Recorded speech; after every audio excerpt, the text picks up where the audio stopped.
Maswerteng hapon po mga ka-STL. Narito na po ang resulta ng STL Pangasinan para sa araw na to, second draw. November 8, 2025, araw ng Sabado.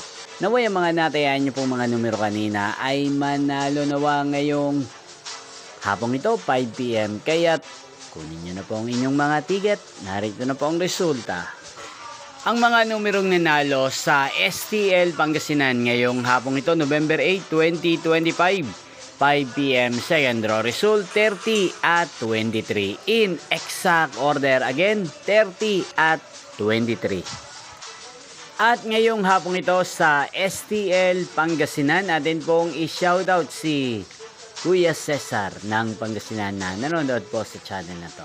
Shoutout po sa inyo Kuya Cesar, sana po ay nasa maayos kayong kalagayan. At sa lahat po ng mga taga Pangasinan, shoutout po sa inyo. Inyo pong napanood ang resulta ng STL Pangasinan sa channel na to, Roderick Hernandez TV. Magkita-kita pong muli tayo mamayang 8:45 PM para sa third draw result ng STL Pangasinan.